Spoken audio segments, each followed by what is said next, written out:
Hey everybody, welcome back to Pagan's Witchy Corner. My name is Pagan, and I am joined by Miss Kayla again.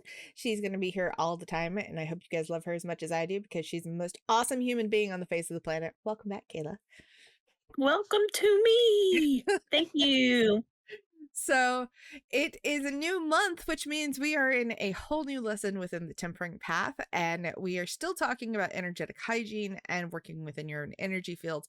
But this lesson this month is going to be the core practices for energetic hygiene and how to maintain those and build that daily practice with those. And a lot of people are just like, oh, well, I don't have to do this daily. You technically should, but I'm not your mama. You can do what you want to do. If you want to go live chaotically, that's your business. But I'm not your mama. This is for those who are like, should I do this? Yes. And maybe you don't know how. So we're going to talk a little bit about that and what that all entails and how to kind of go throughout that and prepping for basically daily life and energy work. So basically the big thing that we're starting with is building the daily practice of energetic hygiene. You know, last month in lesson 1, we really talked about what spiritual energy is and how it differs from physical energy. You got to meet your core, understand your own field. You really started to notice where your energy begins, how it feels, and why it matters. If you have not listened to those lessons and those episodes, please go back about 3 or 4 episodes. I swear I can English, I promise.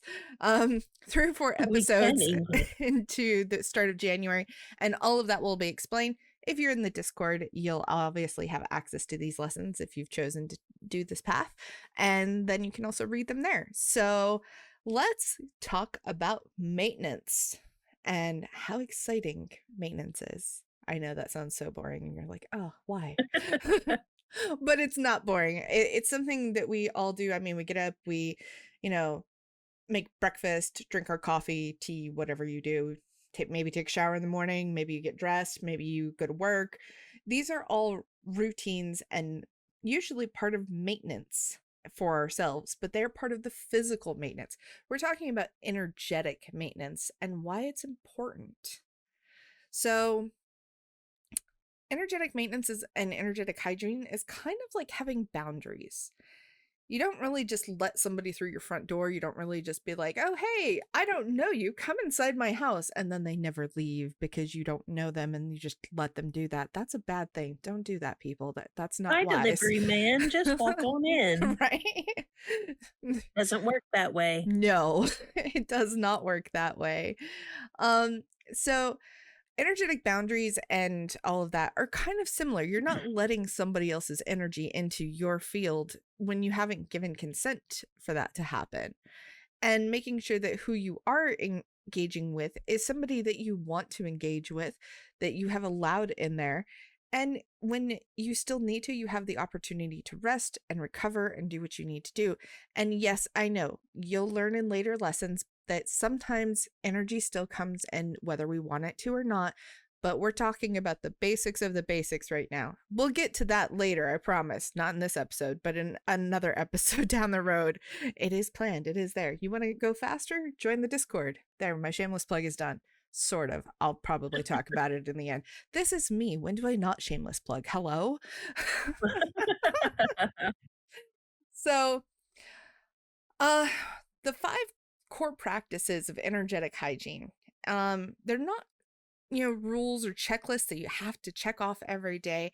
They're just helping you build a rhythm to make sure that your energy is maintained the way that you want it to be maintained, that you're not overextending it. You're not letting unfamiliar or awkward or bad energy or bad things into your life in that regard. And you're finding a way that works best for you. The stuff that we're going to talk about, these are just examples. There's a ton more ways to do these things going forward, but we're just going to talk about some examples to kind of give you an idea of how to do it, but finding the path and the recommendations for you is going to be personal to you. So if grounding for you is going and listening to death metal, go more power do that. To you. So, which kind of brings us to that first point, grounding. You are rooting before you are reaching. Grounding is a practice, and we talked a little bit about this last time, but we're going to get really deep with it this time. Grounding is the practice of bringing your energy back in, back to now, back to you. It helps you stop spinning, stabilizes your nervous system, kind of reconnects you to your body, your breath, and it brings you back into the focus of you instead of scattered and all of that, or having what we call overstimulated squirrel moments. So Yeah. we don't like those. Those are not fun, and they tend to make us anxious and scattered and not really in a comfortable place. So it also helps us when we're going through energy work or magical work to make it easier to focus. It makes life a lot easier in that regards. But when you do grounding, it's the first step before you do all of the other stuff because it's bringing you back into yourself. So, here's a few things you could try, and then we're going to kind of talk about the ways that Kayla and I like to ground and our personal path Mhm. about that. So when you try grounding, you should do it when you kind of feel mentally foggy, spaced out, overstimmed, any of those things. Maybe you just want to be in the present. That's also a good time. Or you are about to start magical work like a ritual meditation, and also after you do those things. Yes, after is important. After is important because usually, especially after like a ritual, your energy is going to be all over the place because of the fact that you were just in ritual and so on. So grounding kind of brings you back into the present and where you are and helps shake off some of that stuff, which we'll get more into with cleansing and all that stuff later. But that's where you would begin. So, ways to ground. Like I said, there's a bajillion of them. These are just a few examples. So, don't panic if none of these speak to you because guess what? They're just examples. It's okay. You can choose whatever grounding method works best for you. Some people like to sit on the earth or even stand and just kind of breathe with it. They like to sway with the wind, whichever. If you like being outdoors, that's a great idea. Me, I don't. There's bugs outside. I don't like doing that. Also, the grass is wet, it smells funny. Like, no, I am strictly more techie than, touch the earth and all that. No, that's okay. Y'all can keep that. I don't need it. That's just me. Now, here's another one that I do like to do, which is imagine roots kind of coming down from your spine or your feet into the ground. I don't actually have to go outside to do that, which is even better. One that works also really well, especially if you're trying to ground, but if you have anxiety, is running cold water over your hands, specifically the insides of your wrists. It's a scientific thing. Don't ask me to explain it, but there is science behind it. It somehow just tricks your nervous system into calming down. But it also works for magical stuff too. Some people like to touch stones or woods or crystals or something that's solid and heavy that kind of gives you that rooted feeling. That helps for some people. And other people, they like the physical thing. So they'll tap on their body, not smack your body. Don't do that. We're not asking you to hurt yourself. Just tap and doing it across the body. It's a tactile thing that helps you bring your focus back to you. So it's very quiet, but it's also very important. So now that I've explained that, Kayla, what are some of the ways you like to ground? I like to sit with my hands palm up, and I imagine the palm of my hands going to the sky and the back of my hands going to the earth. Oh, And that's I sit nice. and I just breathe it all in That's and a good just one. I breathe it all in. Yes, remembering to breathe is a really good idea. um That's my main grounding technique. I have a few, but I think that's because I have ADHD and what works one day will not work the next.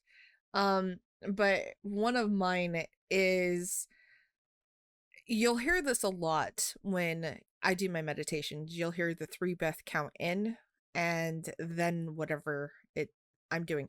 For some reason, doing those 3 breaths is a really great grounding moment to allow me to go, okay, whatever we're about to do, we have to focus. We are with ourselves. Brain is not Yes. running about.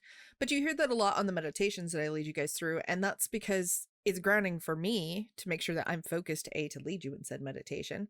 But I notice it also helps a lot of other people bring their focus back to themselves because they focus on their breath work. That's one of the many ways that I ground.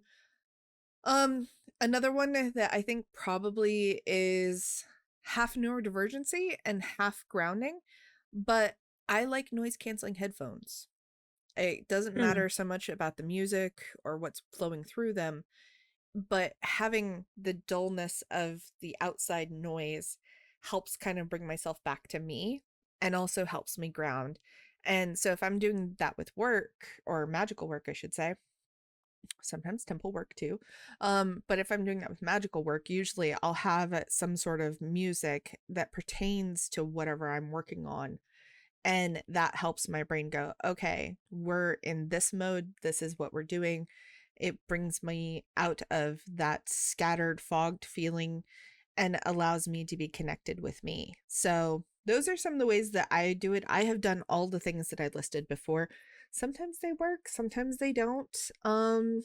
When I was younger, I did like to be outside, but now that I'm older, there's bugs and I don't like it.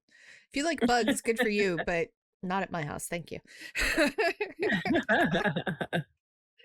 So, the next big thing that we talk about after grounding, you release what isn't yours, and that's cleansing.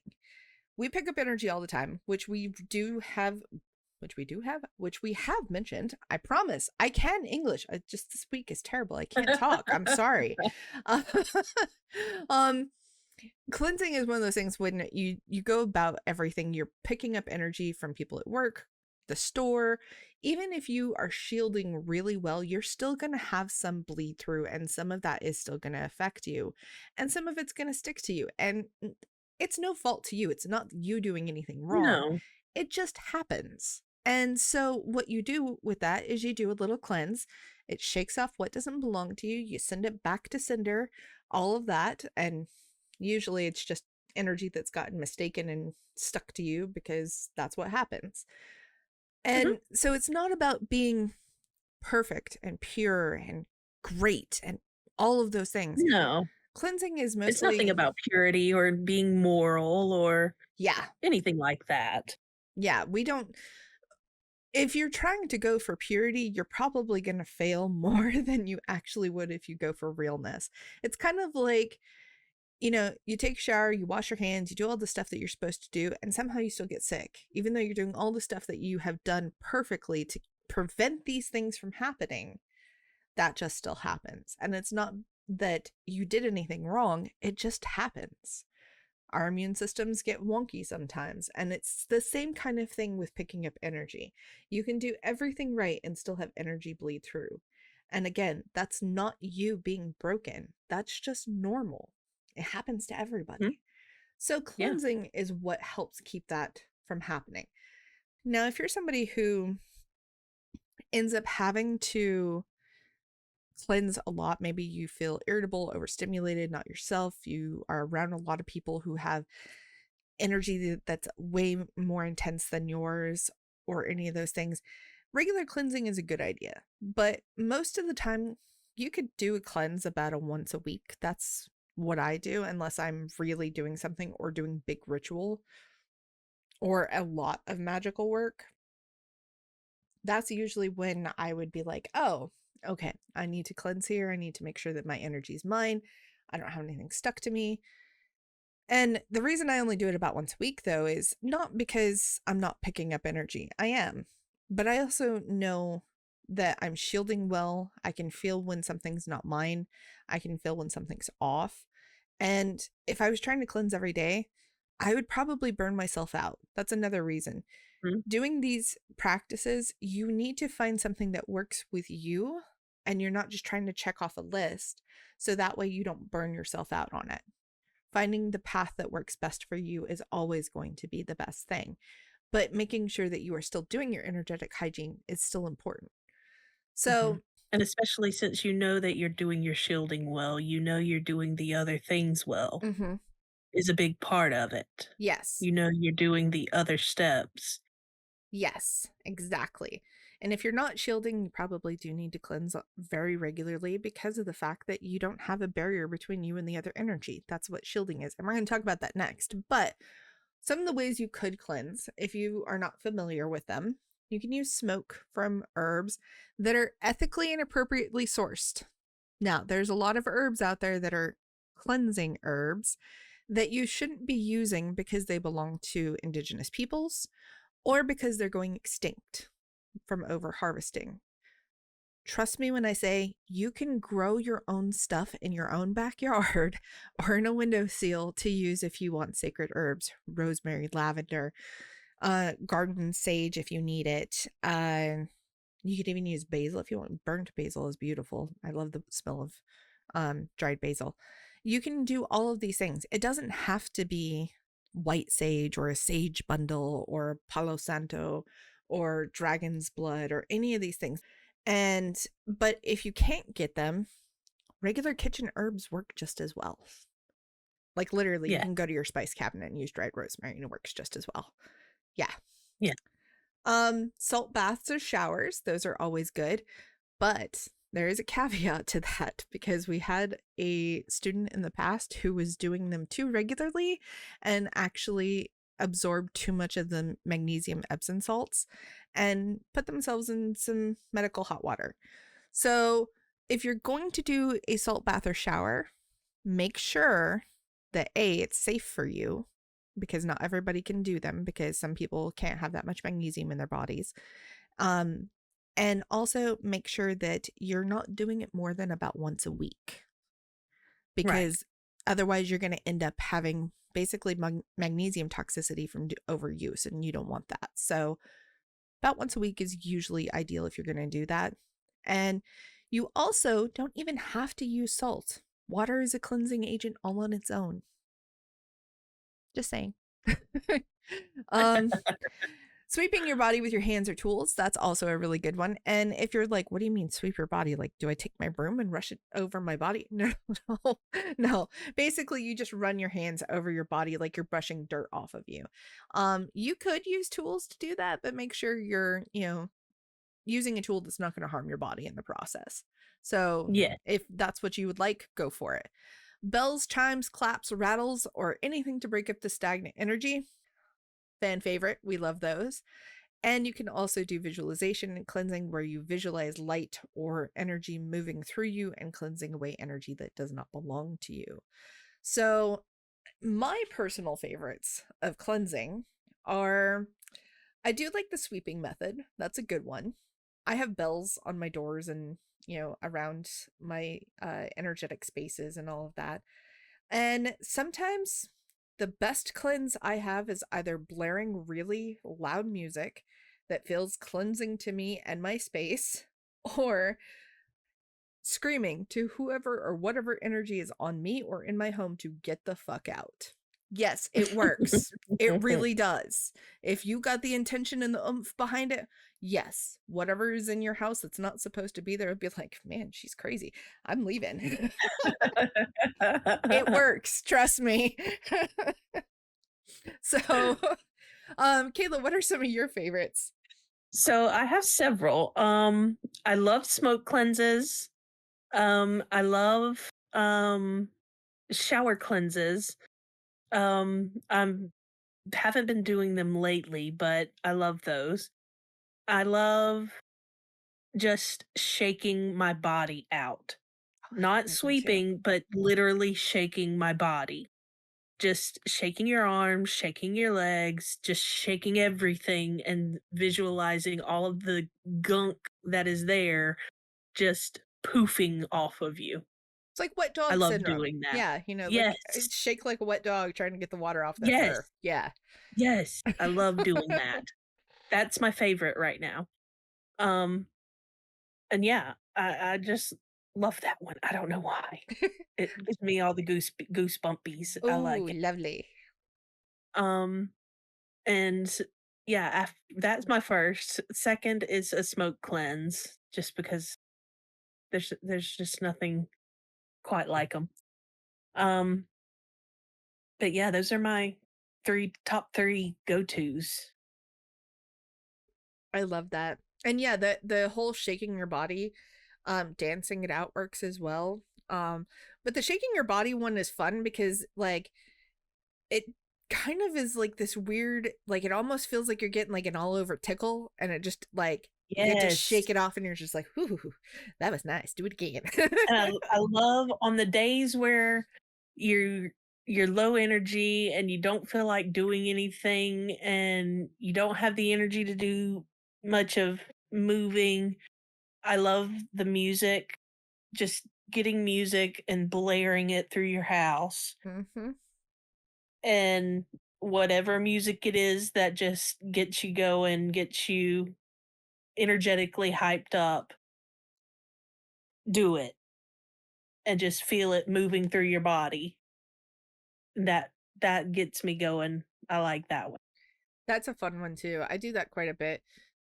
Especially if I'm doing like seasonal cleanses for the house and all that. Like a lot of people call it like spring cleaning and stuff like that, but like those first few warm days or cool days, depending on the time of year, like in the spring, especially after like winter, because you get all the stagnant energy from winter, open up all the doors and windows, blare some really Yeah. loud music, sweep your porch, do all the stuff, you know, vacuum everything. Yes, that all still counts as cleansing, by the way. It's not just energetic, and it's also physical too. It's both. And it really does help with the energy in your home. And oddly enough, when you start fixing kind of the energy of your space, it also helps kind of reset the energy of you, because you kind of remove some of that gunk that's flowing through your space, because a lot of that gunk that's in your space isn't because anything bad has come through. Nothing has, tried to inhabit your home that shouldn't be. Well, at least it shouldn't be, but it can happen, but not usually. Most of the time, it's just energy you've picked up that just kind of lingers. It's kind of like tracking mud through your house. And so, even a physical cleanse like that during, season changes helps a lot with you as well, because you're not just cleaning the spiritual mud out of your house, you're also cleaning it off of you at the same time.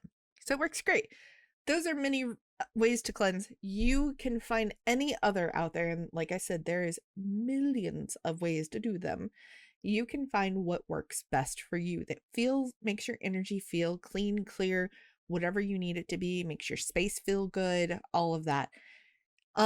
So those are all really great. They can be very quick or very involved. You could do a whole smoke cleanse and a salt bath and blare the music through your house and also scream get the fuck out all at the same time. I mean, if you want to do that, 'Cause that's we're fine. not here to We're judge. not here to We're not here judge, to but Yeah. that's a lot. But okay, if it makes you feel better, go for it. So, now, how do you keep from tracking in that spiritual mud that I was just talking about? How do you keep from bringing home everybody and their dog's energy? Well, that's shielding. Shielding is not something that you're doing because you're afraid of everybody or everything. You're doing it because it also protects your energy from basically fluffing off of you and sticking to somebody else. So if you wake up having a bad day, you know, just basically waking up on the wrong side of the bed, basically, any of those things where your energy is off, maybe you're overstimulated, maybe you don't feel good, maybe you've been sick, maybe you're just tired, you didn't sleep good. All of these things can affect your spiritual energy. And when that happens, sometimes your energy is what's sticking to other people. So shielding not only protects you from absorbing some of that, but it also protects your energy from fluffing off onto somebody else. It's kind of the most ethical way of keep your hands to yourself in a spiritual sense. So Yeah. That's a good way to put it. it is a good way to put it. Yeah. It's not anything that you're doing wrong, by the way. So being like, "Oh, well, I have to shield and all that." No, no, no. Don't panic. Everybody that is within the witchcraft communities should be shielding. Honestly, I think every person on the planet should shield, but that's my own opinion. It helps so much because it keeps all of that stuff from leaving you, but also from you absorbing everybody else. So, Mhm. when is a good time to shield? A good time for you to shield would be you're about to leave your house. You're going to go to work, you're going to go into a different magical space. You are going out into the world where you're going to deal with other people. Um, that's a good place to start. And if you feel overwhelmed, overstimulated, you're energetically raw, that's a really good time to shield so you're not fluffing that off onto somebody else. And so you're also not taking in more energetic stimuli to make it worse. And Right. also recovering from a ritual, spell work, or even just heavy emotional processing because you're going to be a little bit open and a little bit raw in those moments, and also shielding before ritual work too, just in case there's a curious onlooker that decides to go, "Ooh, what you working on?" and starts to poke. Those are one of those moments when a shield helps keep that being or that energy from poking you and basically disrupting what you're trying to do. Does that happen always? No. I don't want everyone out there going, "Oh, wait, you mean there's stuff that comes in?" It happens. Sometimes we have, Mhm. curious animals that come by. You'll have a raccoon sitting on your porch just to say hi. Why? Because it was bored. I don't know. It's the same I kind don't know of why thing. raccoons do what raccoons do. Right. They do what they do, and it works the same with some energetic beings that are out there. They're not out to harm you. They just get curious about what you're doing, and sometimes they're just bored. And it doesn't mean that you're doing anything wrong. And you shouldn't also try to shut your space down from having that energy flow through you, because when you completely shut down all energy from coming into your space, what happens is you end up with basically stagnant energy. There's no movement there. And it's the same with, like, if you don't have moving water, it can become toxic because it has nowhere to go. It doesn't move. Yes. You need your space to have energy moving through it, not just from you, but also from the universal world, essentially. So, how do we shield? Well, there's a lot of different ways. Some people like to envision armor or a bubble. Some people create talismans or sigils that they put in their pockets or whatever. They wear certain jewelry, they braid their hair a specific way. There's so many different ways. And the biggest way that I personally like to shield is, honestly, I just put, like, this is going to be a pop culture reference, but the shields that are in Star Wars that, pop up and they're like blue, and, if you touch them, you get shocked, sometimes violently. um, Mine is kind of similar to that. That's how I visualize mine. And then I also do the whole, whatever is good for me is allowed to enter, whatever is not, may you get a little zappy zap. So that's how I like to shield. It's easy. My brain comprehends it. Again, there's a lot of different ways that you can shield, whichever is most comfortable for you. But yes, I like to do it the Star Wars method. Or if you also want to do it in the big way, for those who are Harry Potter fans, that whole scene in, I think it's movie 8, where they're all like creating the massive shield over Hogwarts. That works too. Again, my brain can comprehend those because it can see it in that way. And it's like, oh, yeah, easy. I don't even have to think about it because it knows it so well. I've done other Yeah. things with it, but that's my go to. That's the fastest, and it does work for me. So, Kayla, what are yours? I know that you have a few that you kind of do sometimes. So, So, did anyone watch Under the Dome out there? I don't know. It's kind of one of those niche Is that the series. one with, oh gosh, what's his name? The Noah guy from The Wiley? Shield, No, the guy from The Shield, from The Shield. he it's this city that's encapsulated in this dome that goes above ground and underground. I didn't finish the series. I don't know Don't if I've don't tell watched me it. the ending. I don't think I have watched Anyways, it, but anyway, go on. it went off of TV and went onto another Oh, platform. Don't gotcha. it's one of those series. Um, I kind of imagine that. It's the dome that goes around me. No matter where I am, it's above and below, and you can't get in, you can't get out. It's there. It's Mhm. solid. It's just is. If I'm standing on the ground, it goes under the ground. If I'm up above the ground, it's above the ground. It is just around me, and nothing can penetrate. Air goes through it, but that's it. I love that. Another way I shield is I kind of have the same little zappy zappy thing from Star Wars and Star Trek, where they have, Shields up. if you imagine the if you imagine the little shields that from Star Wars that the droids have, Uh-huh.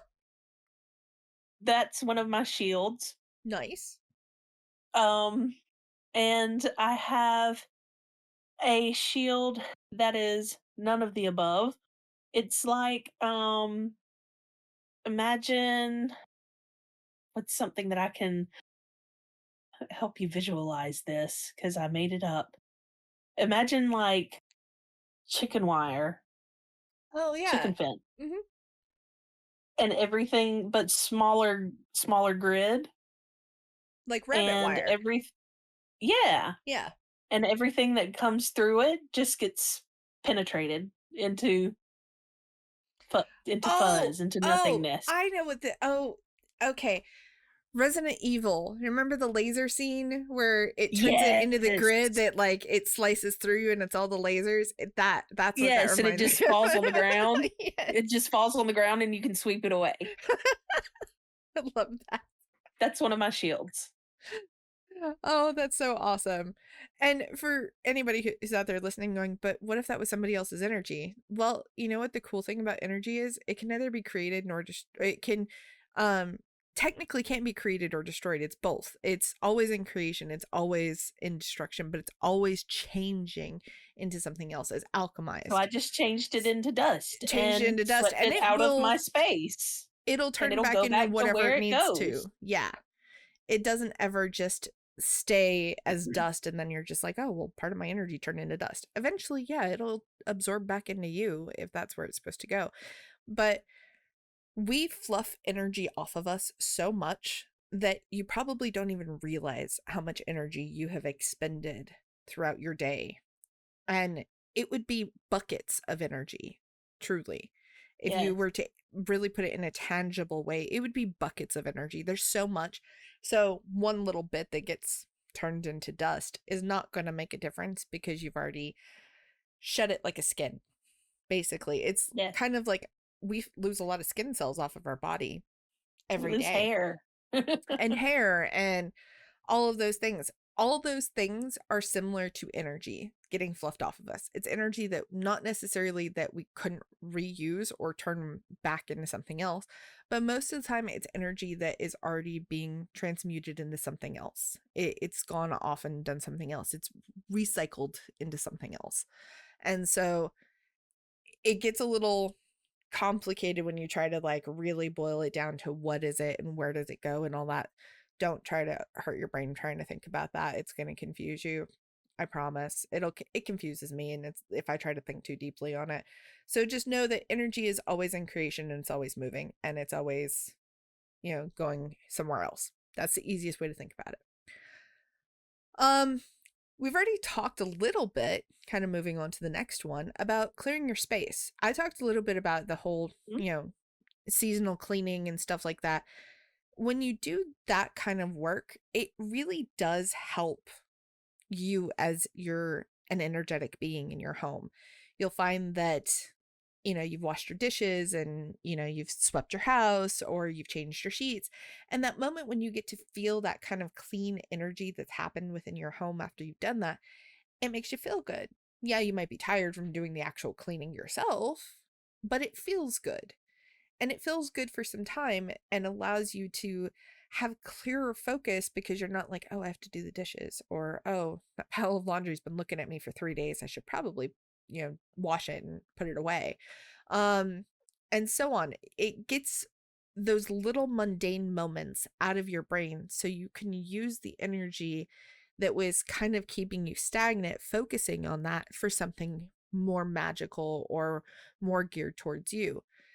Also, sometimes when you're having um a need to clear your space, it's because something energetically heavy has happened. Maybe you had an argument, maybe you've gone through something and you've cried it out for 2 days.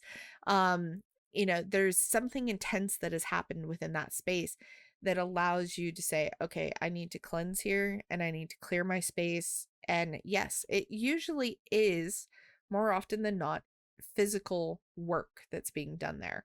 You've opened your windows, you're moving air through them, you've swept your floors, you've maybe used sound to blast out the energy and clear it through your house. You're wiping down your altar and sacred objects.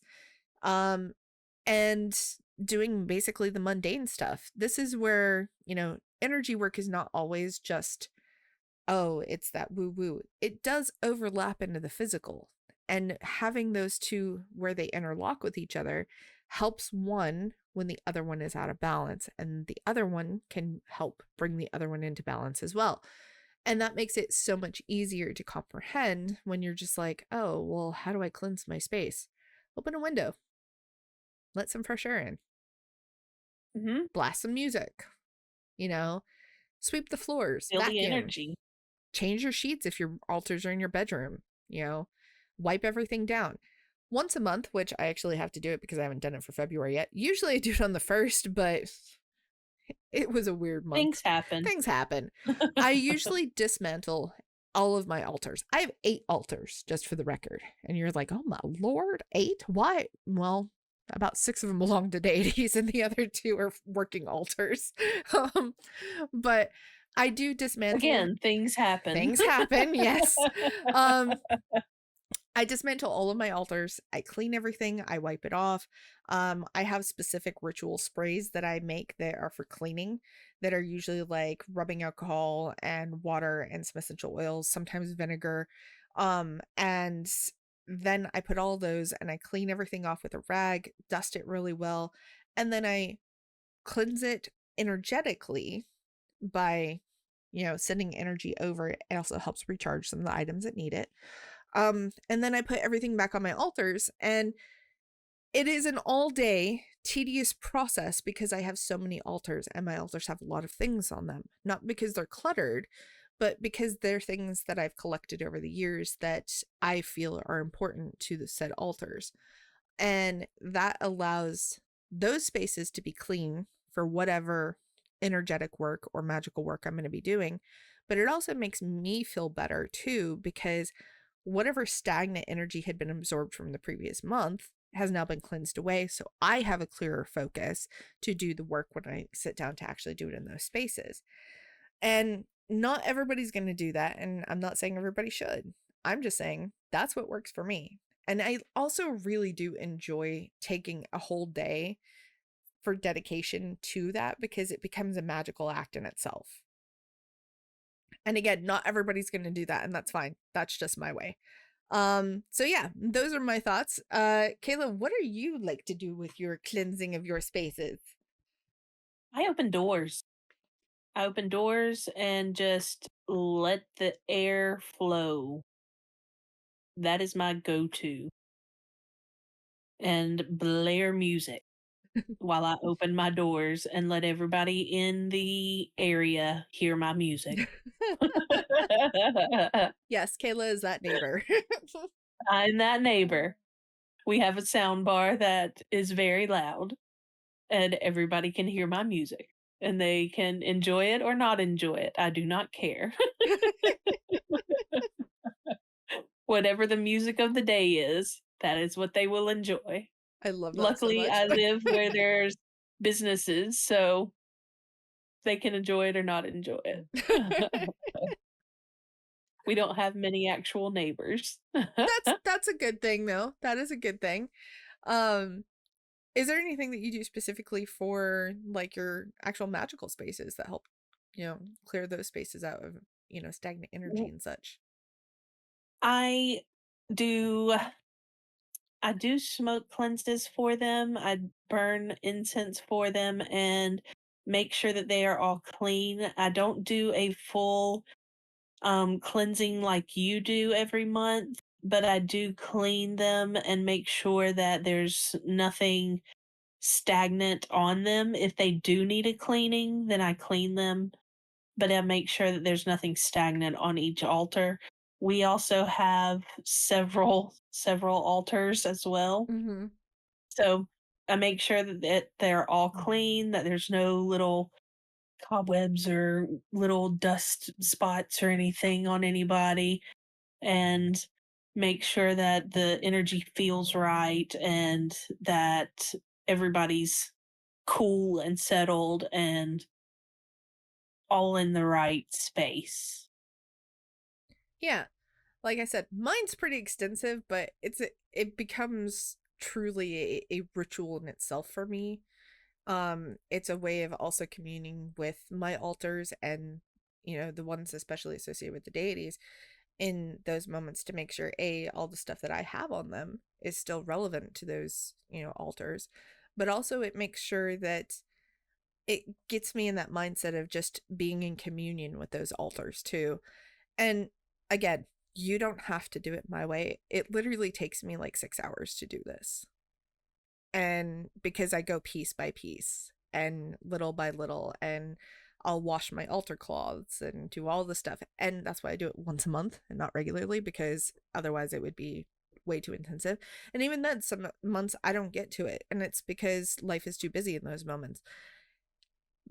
My altars and my deities understand that I also have the ADHD, and the ADHD sometimes makes it to where it's difficult for me to remember to do those things. And so they don't hold it against me, but sometimes it'll be like, psst, hey, did you know your altar's dusty? And it's like, crap, hold on, I'll be right there. I Yeah, forgot. And it's not a judgment thing. It's just more of a, don't forget, you set aside to do this and you haven't done it yet. You know, just as a heads up, just a little reminder. And that's yeah, usually because there is stagnant energy there that needs cleansing. It's not so much that yeah, it's physical, it's energetic that usually needs cleansing. And for me, that's just how I like to do it. It's something I truly enjoy doing. It is a tedious process, but it is one of those processes that I can literally turn on some great music and I will cleanse the whole space and it feels great afterwards. So, not something that everybody has to do. And again, there's a million and one ways you can choose to do clearing of your space, whatever that looks like for you. If you're somebody that likes to do a weekly deep clean on your house, more power to you. Good for you. That's great. cannot do it. Oof, I cannot I do it. wish I still had the spoons to do that, but Yeah, us yeah, chronically ill folk don't have that option. no. So, And when we don't have a schedule set of when we do these things, but it's like across the month. I'm sorry if you can hear my dog snoring. He snores like a grown man. who is that, Um, Ludo? no, that's Gizmo, Oh, the is that smallest. Gizmo? By the way, Yes, Gizmo's a Shih Tzu, right? yes, So if you guys hear little snores in the background, that is Gizmo the Shih Tzu, and he's adorable, but apparently he but snores like a snores grumpy old like a man. grown man. He he's over here beside me and just conked out. He we don't have set schedules for when we clean, but have just whenever we feel the energy is stagnant, whenever we feel the energy needs a freshen, we know that we need to cleanse, we need to clear, and we'll clear whatever needs clearing on the space physically, and then we'll burn candles for that altar. And we have 7, I believe. Yeah, 7 altars in our house. And um so it's just each to what they need. Hmm. And so it's not a monthly process like you have. It's to each what they need. Yeah. And that's the beauty of having differences between your household and my household and all of that. And I also want to kind of mention to everybody who's listening, especially if you're new to the craft and the practice, having 7, 8, 10, 12 altars is not entirely common. You can No. have No, one no. altar and be fine. You can have no altars and still practice. You can have 25 if that is what works for you. I don't know how you would keep them all straight, but if that's what works for you, go for it. Like, you don't have to have an altar for every little thing. You can have one working altar where you honor your deities and do your magical work. You can have altars that are specifically devoted to certain things. You can have altars that are specifically devoted to certain deities, but you don't have to have them. And so I really want to make sure that people who are listening really comprehend that this is not something that everybody has to do. We do this Right. because it's what works for us, and we've been in this for a long time. So as you grow, you might find having multiple altars works for you. And if you don't, you're still not broken. You're not doing anything wrong. This is just No. works for my practice. It's what works for Kayla's practices. And so if that works for you, great. If it doesn't, also great. There's no wrong way to do that. So um there's one more practice that we haven't gotten to, and it's the last one that I also feel is really important, and I think a lot of practitioners honestly skip this because they don't think about it. They're like, oh, I cleansed, I shielded, I did all the stuff, I cleaned up after my magical work, so I'm done, I'm good. But you've also expended energy, and you've Hmm. also done all of the things throughout the day. Like, you wouldn't just come home after working a really long day and not eat dinner. Yes, some people do that and go straight to bed.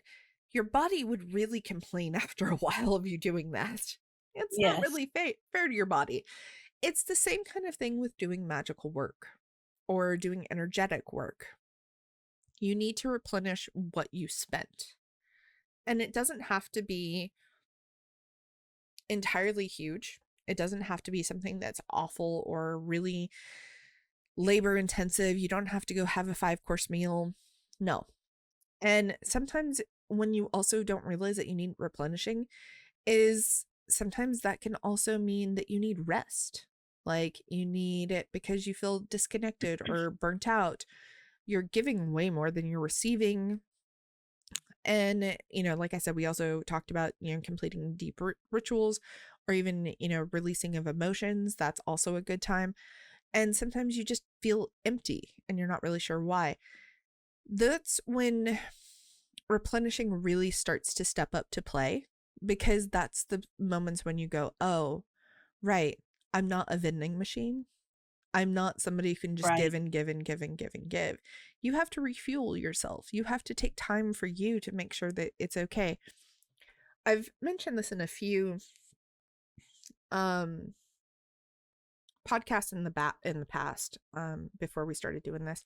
There's a thing that I found years ago, and it was a kind of getting to know you as a person energetically and spiritually and physically and all that, and being in tune with your body and happy with it. But they said something that I've never forgotten, and it's called being healthy selfish. And I know we don't like the word selfish in any capacity, but being selfish, honestly, in the negative context, is you are making your needs above everybody else's without giving anything. You want everybody to give to you instead of you giving something back. Healthy selfish is different. You're still giving, but the healthy selfish is the act of saying no, the act of saying, I need to rest, the act of saying, I just don't have the spoons for this. It's not that I don't love you. It's not that I don't care for you. It's not that I don't want to do these things. I do. I don't have the ability to do them because I need to take care of me.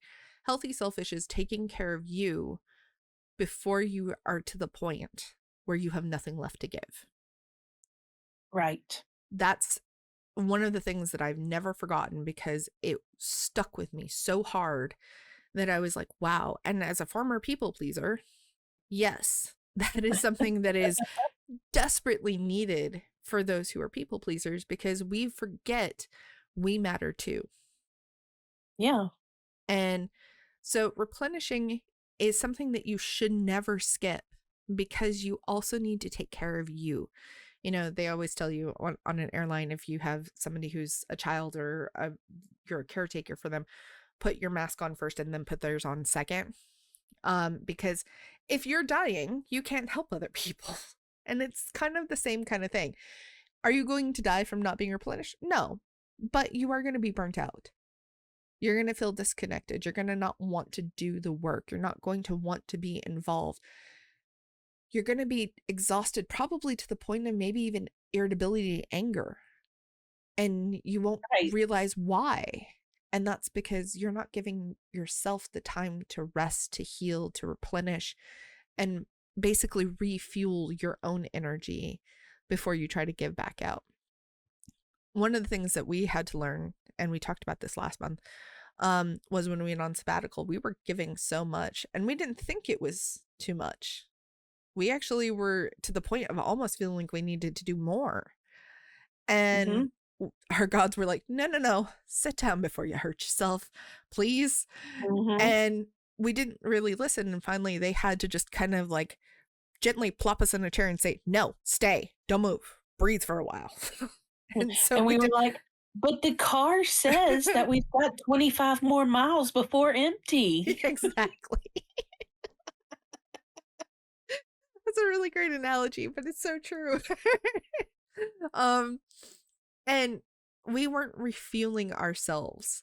And so this time when we came back to, doing everything and finally got the green light to do so, we realized how important rest, replenishment, taking time for ourselves, making sure that we're doing what we need to do is so important, because we can't help students, we can't help anybody who comes through our doors and asks questions if we don't have the spiritual ability to do so.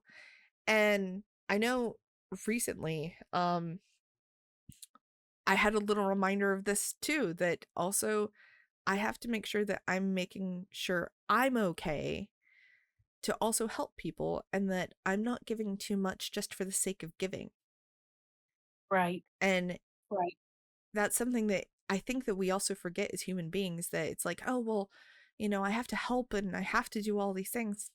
Technically, you don't, No, but you choose to because you want to.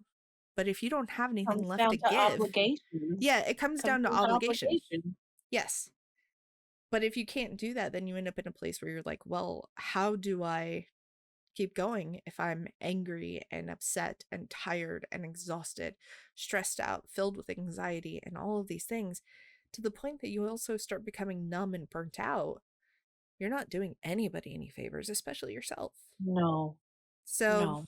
replenishing is vital to life, not just energy work, not just magical work, to life. To making sure you are taking care of yourself at the very end of the day is the best way to make sure that you have what you are able to do going forward. Now, I'm not saying everybody needs a spa retreat. I mean, that would be No. nice. But That would be glorious, but no, that's not sometimes what we're talking about. sometimes it's taking a shower for 10 minutes instead of 5 and enjoying the hot water. Maybe it's eating a food that makes you get that dopamine hit instead of, having what you should have. Sometimes it's having popcorn for dinner when you're just too tired to cook. You know, these things can look really small in the moment, but they're actually really beneficial because it allows your body to not process one more task, one more request, one more anything. And so, in terms of ritual and magical work, when you've done ritual and magical work, you should be taking time to have a snack, rest, nap if you need to, drink your water. Yes, water, not coffee, not flavored, bean water, no, or flavored herb water of tea, like, the clear stuff that comes in bottles and out of your tap, like that stuff. Like, you can flavor it, sure, but like it needs to come out of the tap first. Yeah. um that kind of thing, making sure that you're doing all of that's really good for you. And also feeding your creative self, finding something that brings energy back into you, not just restorative in terms of eating and sleeping, but something that also feeds your spirit. So if it's something like sitting in prayer because that's calming and it feels good to you and you feel like it gives you more than you're putting out, absolutely. Maybe you're somebody that's like, oh, I need to go and paint, or I need to create or write or something like that. Do it. Make time to do it. Or if you're somebody that's like, oh, I really just want to go and sit here and watch a funny show and turn my brain off for an hour. If it works, do it. Whatever you need in those moments is good. Now, I'm not saying ignore your responsibilities. We all have responsibilities we have to tend to. But when you have the time and you have the means and the ability to do so, taking that time to replenish is so vital to yourself, your soul, and everything.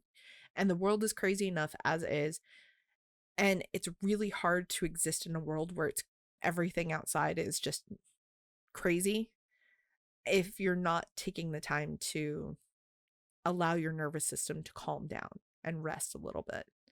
And I know that's And if really you need hard. to schedule the time, Yeah, schedule schedule it. the time in. Mhm, Make it in your schedule. This is when I'm going to check out. This is when I'm going to make time for me. mhm. And also putting your phone on do not disturb during that time. Guess what? It's not going to hurt anybody, and you can also put down your emergency contacts. We'll still be able to ring you if need be. But for the most part, you can just be like, you know what, world? The next hour is mine. Go away. And there's nothing wrong with that. So, ways that I like to replenish, and there's a lot of them, so I'm just going to probably give you like my top three. I like to play video games when I have the spoons for it. Sometimes my brain is just like, I don't know how to move the fingers anymore. I'm too tired. And in those moments, sometimes like reading a book or playing a game or, you know, reading fan fiction. Yes, I'm a fan fiction nut. I love fan fiction. Um, those kinds of things help. Sometimes creating helps, sometimes um talking with friends helps. Sometimes it's taking time to sit down, and I run D&D games and torture my players. You can ask Kayla, she's one of my players, and I torture them every 2 weeks and it's wonderful. Yes, Um that is and we love it. a way that I replenish myself. It's exhausting also, but like I'm just like that was so fucking awesome. I loved it. Let's do it again. And then I walk away from it being still tired because it is a lot, especially to GM, but at the same time, I'm spiritually fed because it was an enjoyable experience and it was fun and I didn't have to worry about responsibilities or anything in between. I got to just go and check out and torture my characters and put them through the paces of, that. And sometimes they'll turn around and do things in the game that just make me go, what was that? Whoa. Kayla did that Like to me. me, like me. Kayla did that to me. And I'm like, wow, that was intense and amazing, but damn it, it was cool. Yeah, no, that kind of stuff makes me nerd out and I love it. Anything that makes me nerd out like refills my soul. And so I love that. So, anyway, those are some of the ways I like to replenish that are not exactly magical, but they are magical because replenishing isn't just about magic, it's also about what fuels you as a spiritual being and a physical being. And when you are filled spiritually, emotionally, physically, and all of those things in between, you are replenished. You can go forth and do more if you need to. Don't overdo it, of course, but yeah. Right. So those are my fun replenishing things. Kayla, what are your fun replenishing Mine, things? mine. I play video games. I read. Um, I am a music nut, so just jamming out, not doing anything but sitting here listening to music. That is wonderful. Um, again, torturing my neighbors. Um, I torture my players. Kayla tortures her neighbors. It's fine. I don't have many of them, so it's okay. Um, and then I actually take naps. I'm an Mhm. adult who takes naps. It's okay. You can take a nap. You don't have to be a kindergartner to take a nap. It's okay. Take a nap. You're allowed. Um, but those are just a few of the ways that I replenish. But as far as the eating goes, one of my replenishing foods is mashed potatoes. Oh, Mm. mashed potatoes. That's wonderful. I'm just sitting here thinking about mashed potatoes. One of um, I was gonna say but I didn't mention replenishing mine. food, Yeah, go ahead. replenishing foods. Um, yeah, get some good mashed potatoes, get some good hearty soups, get some anything that's got an earthy feel to it, something that feels like you're going to have vegetables, grains, hearty meals, foods that are going to get your energy back. Mhm. Those are the things that you want as your grounding foods. Yes. Um, hmm. My grounding food that I love, Kayla's, is mashed potatoes. Mine's probably French fries and Oh, coffee. Um, it, Coffee is not only what, starts my day, but also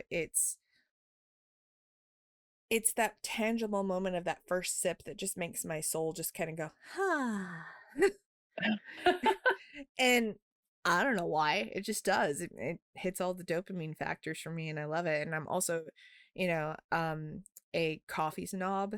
I'm very particular about my coffee and it has to be flavored and I know I'm a coffee snob, don't judge me, but like it's my only vice left in the world that I haven't given up. So like, yes, and french fries. we'll Those let are you have your let coffee. me have my coffee, okay? Um but yeah, no, I love coffee and I love french fries and I love a French good fries are still potatoes, they're so still I'm good with potatoes. it. Yet like honestly, if you don't like potatoes, like have you tried all the ways that you can make potatoes? There's like 1,000 ways to Hey, make potatoes.